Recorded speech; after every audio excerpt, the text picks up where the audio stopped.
서울에서 한두 시간 정도만 운전해서 북쪽으로 가면 우리 눈에 아주 익숙한 넓고 평평한 들판을 볼 수 있어요.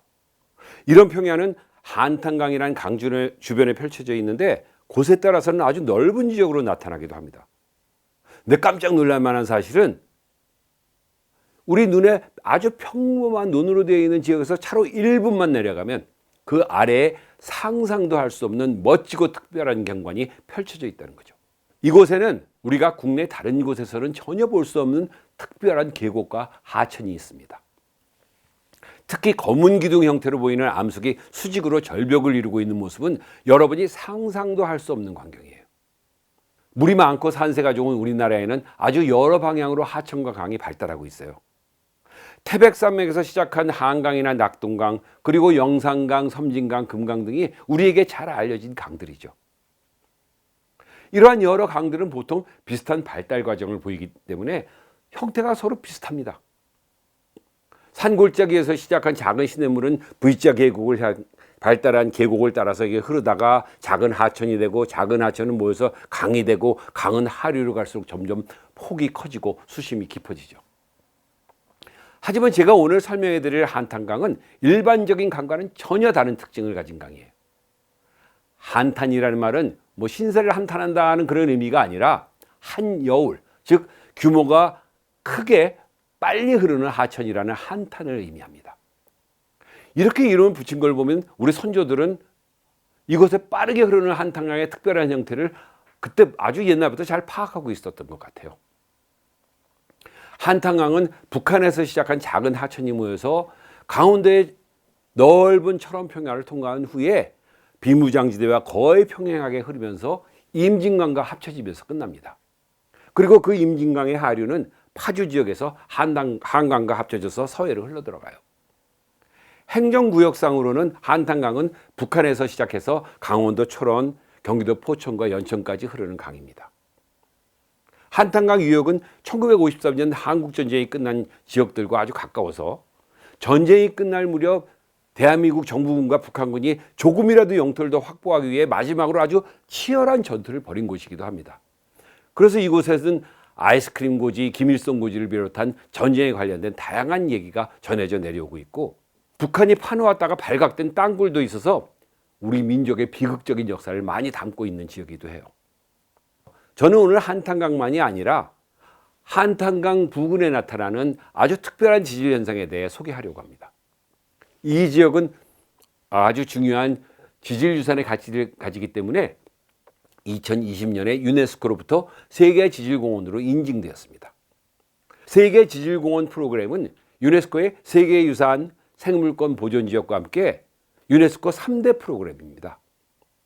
세계유산이 세계 최고의 가치를 가지는 지역을 보존만을 위해서 주로 지정한 것과는 달리 세계지질공원은 국제적으로 중요한 지질유산을 보존하고 그 지역의 관광자원을 활용해서 지역 경제를 활성화하는 아주 좋은 프로그램입니다.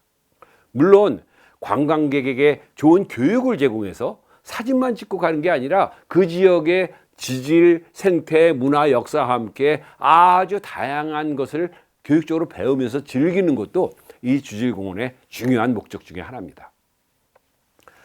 그렇다면 한탄강은 왜 다른 강과는 전혀 다른 특별한 모습을 보여주고 있을까요? 그 이유는 한탄강이 만들어진 과정이 너무도 특별하고 독특하기 때문이에요. 지금으로부터 수십만 년 전 한탄강과 그 주변 지역은 지금과는 전혀 다른 모습을 가지고 있었어요. 물론 과거에도 이 지역에 강이 흐르고 있었습니다. 근데 그 강은 지금의 한탄강과는 모양과 크기가 아주 달랐을 거예요. 한탄강의 조상이라고는 할 수 있겠죠. 저는 이 강을 구한탄강이라고 부를게요. 한탄강 상류에 분포하는 철원평야도 아마 여러 강들이 있고 넓은 평원을 이루고 있었지만 지금처럼 완전히 평평하지는 않았을 거예요. 그럼 도대체 무슨 일이 벌어졌을까요? 철원평야와 한탄강 유역은 지금으로부터 약 15만 년 전에서 50만 년 전에 남한과 북한의 경계의 바로 북쪽에 위치하는 평강군 523과 680고지에서 일어난 화산 폭발로 엄청난 경험을 하게 됩니다. 사실 이 지역은 지질학적으로는 화산 폭발이 별로 일어날 기대를 할 수 없는 지역이에요. 그래서 굉장히 그건 좀 특별한 사건이었어요. 화산 폭발이 일어난 후 놀랄 만한 현상이 벌어집니다. 화산 폭발에 의해 흘러내린 그 용암은 거의 100km 이상을 흘러서 현재 한강이 흐르고 있는 파주 근처까지 흘러갑니다. 그 이유는 이 화산 폭발을 일으킨 마그마가 아주 깊은 지하인 멘틀이라는 곳에서 만들어졌기 때문이에요. 멘틀에서 만들어진 마그마가 올라오면서 흐른 용암은 점도가 낮아서 아주 끈적끈적하지 않아요. 그래서 먼 거리를 흘러내릴 수가 있거든요. 용암이 식어서 굳은 암석은 검은색을 띠는 현무암이라는 암석이에요. 현무암 들어보셨죠? 여러분이 제주도에 가면 흔히 볼 수 있는 검은색의 암석이죠. 이렇게 점도가 낮은 용암이 주변 지역에 영향을 받아서 흘러내려왔습니다. 깊은 계곡은 용암이 많이 채우고 계곡의 이제 그 옆에 높은 지역은 얇게 용암이 덮쳤죠. 우선 남북 방향으로 발달한 이 평야 지역을 이 용암이 메꾸면서 넓게 이 평평한 철원평야가 만들어졌어요. 이 용암은 철원평야 주변에 있는 골짜기도 모두 침입하면서 채웠고, 또 평야 내에서 산과 같이 좀 높은 지형을 보이던 지역은 옆으로 용암이 지나가면서 이 산은 그대로 남아있어 이 산은 마치 섬처럼 평평한 지형 가운데 섬처럼 남아있어요.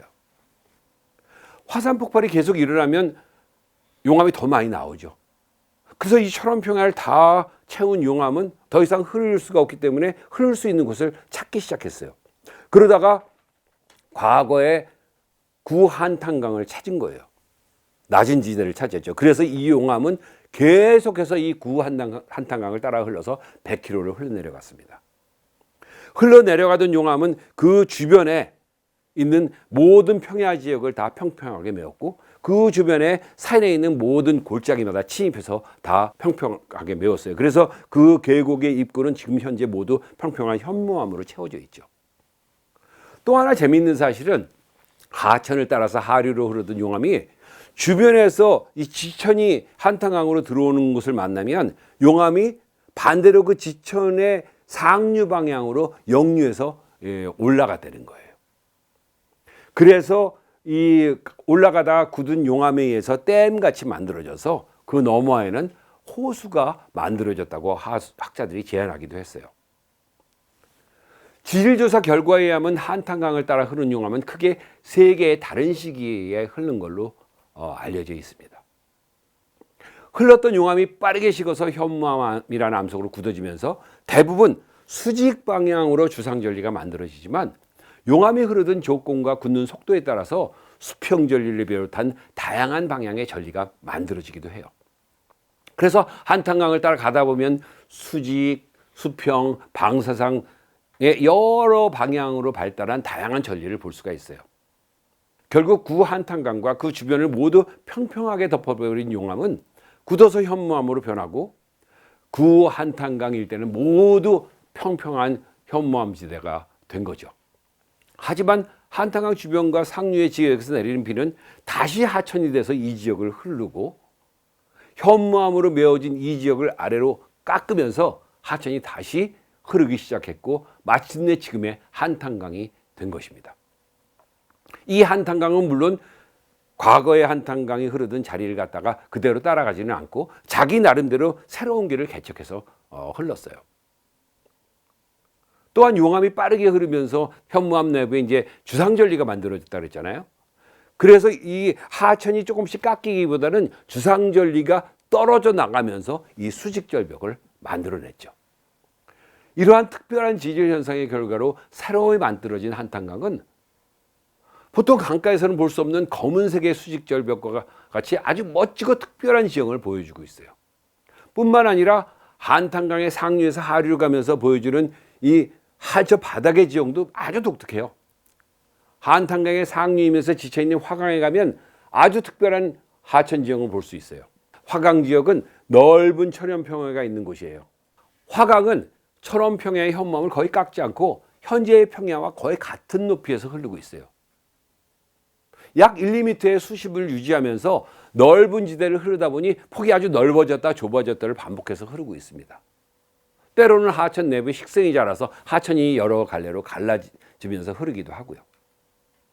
하류를 가면서 화강은 한탄강과 합쳐지고 계곡의 형태는 아주 독특한 특징을 보이기 시작합니다. 여기에는 계곡의 폭과 깊이가 계속해서 거의 일정하게 유지되면서 바닥에 강이 흐르고 있어요. 물론 대부분의 계곡의 자연은 절벽 형태를 보이죠. 그러다가 직탕폭포라는 폭포를 만나고 계곡의 깊이는 더 깊어지게 됩니다. 하지만 강의 폭은 계속 일정하게 유지돼요. 여기서 더 하류를 가다 보면 계곡의 폭이 조금씩 넓어지고 깊이는 아주 깊어져요. 강 옆에는 아주 우뚝 선 현무암 수직절벽을 보이는 것이 많지만 또 어떤 곳에서는 다른 암석으로 되어 있어서 약간 경사진 형태를 보이기도 해요. 그래서 전체적으로 보면 한탄강 상류에서는 강의 폭이 넓어졌다 좁아졌다를 반복하면서 얕은 수심을 유지하지만 하류로 가게 되면 계곡의 폭은 거의 일정해지고 바닥에는 크고 작은 폭포가 발달하면서 계단식으로 계곡의 깊이가 깊어지는 특징을 보입니다. 이러한 현상은 우리가 보통 일반적인 하천에서는 전혀 볼 수 없는 아주 특별한 지형이에요. 전 세계에는 한탄강 지역과 같이 여러 하천을 흐르고 있는 화산지대가 꽤 많을 것으로 추정됩니다. 하지만 한탄강처럼 기존에 하천이 흐르는 곳에 용암이 100km 이상 흐르면서 계곡을 메운 후에 다시 하천으로 만들어진 이런 독특한 형태로 발달한 지형은 거의 없어요. 따라서 이런 지질 역사와 지형의 발달 과정으로 판단할 때 한탄강의 화성 지형과 연관된 하천 지형의 가치는 아주 뛰어난 것으로 보여요. 또한 이러한 가치를 전 세계의 다른 지역과 비교한 결과 한탄강과 비슷한 지형을 보이는 곳은 거의 없는 것으로 조사된 바 있어요.